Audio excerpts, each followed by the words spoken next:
河南信阳惊现千年大墓。河南信阳发现楚國上千年古墓，首先出土的就是一具镇墓獸，吐着舌頭，看樣子十分恐怖。有舌頭啊，有舌头，这不是虎，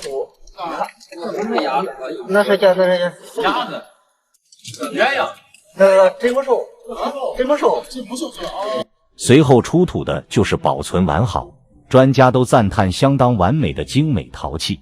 墓主人隨身攜帶的青銅寶劍更是寒氣逼人，見壁上現存的藍色火焰光彩奪目，殺氣騰騰，仿佛可以看到2000年前楚國將領戰死沙場無所畏懼的奉獻精神。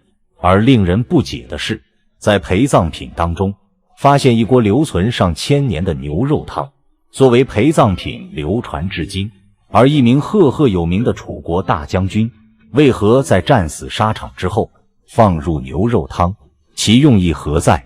而墓主人真實身份到底是楚國將軍，還是另有其人？保持你的好奇心，點個關注，點個讚。我們接着往下看，這是河南信陽國家考古隊在河南信陽平橋區邱莊村發現的一座楚國大墓。據當地村民介紹，位於古村落旁，一群工人加班加點，把村口後山用圍擋包裹得嚴嚴實實，而裡面幾百名工人還在熱火朝天的忙碌。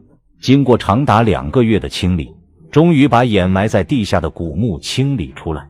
當專家看到古墓基本圖形時，也是十分驚訝，為何古墓呈現甲字形排列，整個主墓葬相當豪華，足足有120平方米。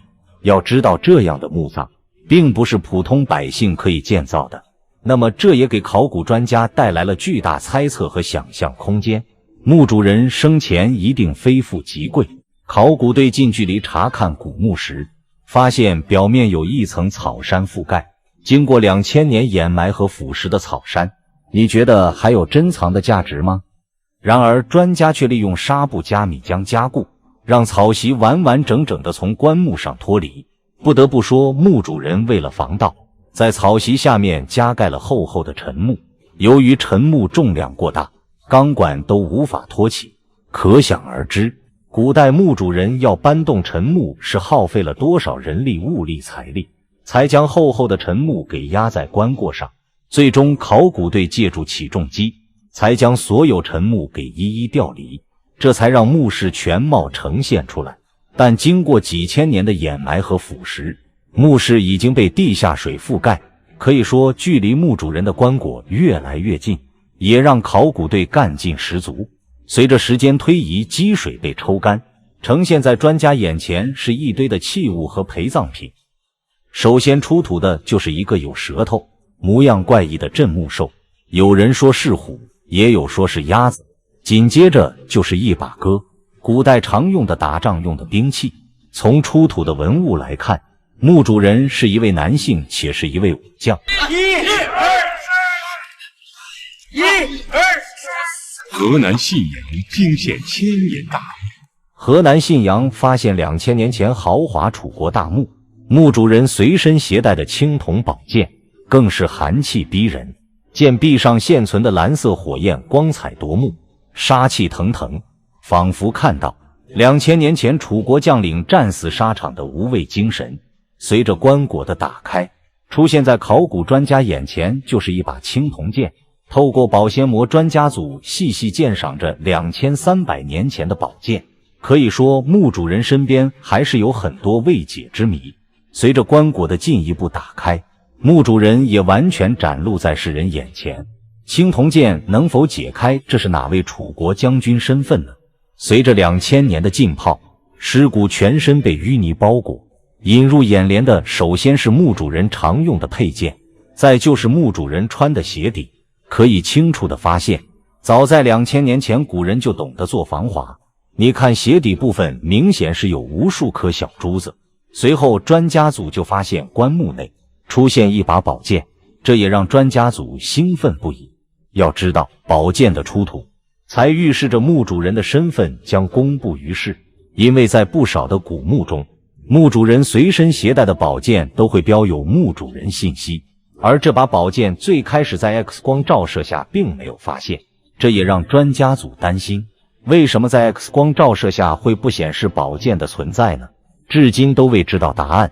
而當專家組從棺木內提取出宝剑的瞬间，所有人都屏住呼吸，生怕微微的舉動就把寶剑給腐蚀呢。提取出来後，就立馬对宝剑的剑鞘和剑刃進行分离。經過上千年的腐蝕和浸泡，寶劍已經變得十分脆弱，就連專家組每一次分離上面的泥土都顯得格外小心，生怕輕輕一碰就斷了似的。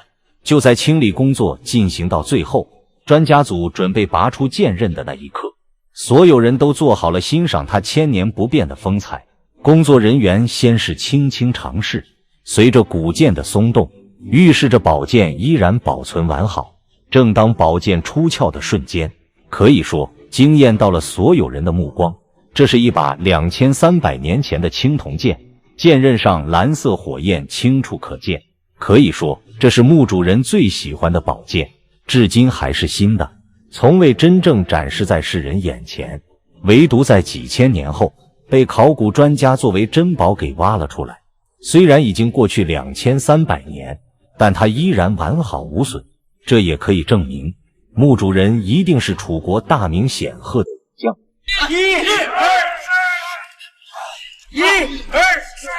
河南信陽驚現千年大墓。河南信陽發現2000年前豪華楚國大墓，隨着墓主人棺椁的打開，隨葬品中一碗牛肉湯引起了考古專家的注意。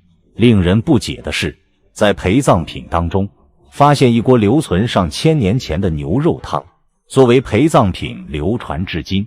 而一名赫赫有名的楚國大將軍，為何在戰死沙場之後放入牛肉湯？其用意何在？隨着棺椁的打開，出土的隨葬品也是琳琅滿目。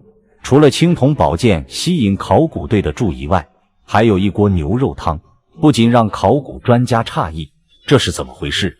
為什麼在楚國將軍墓中會出現如此匪夷所思的事情呢？原本在貴族王侯的陪葬品當中，最多的都是珍奇異寶，而這位將軍不僅有青銅劍，還有牛肉湯，這又有何寓意呢？難道是墓主人生前特別愛喝牛肉湯，所以在戰死沙場後，家人為其陪葬？隨後就是發現一個鳳鳥紋的器皿，紋路清晰可見，圖案栩栩如生，就連專家組都連連稱讚。即使在地下埋葬2000多年，鳳鳥圖案光彩奪目，不得不讚嘆古人制作工藝高超。而隨着所有文物的出土，在古墓中並未找到墓志銘，所以至今也無法確定墓主人真實身份。那麼你認為楚國什麼樣的武將才適合這樣的陪葬方式呢？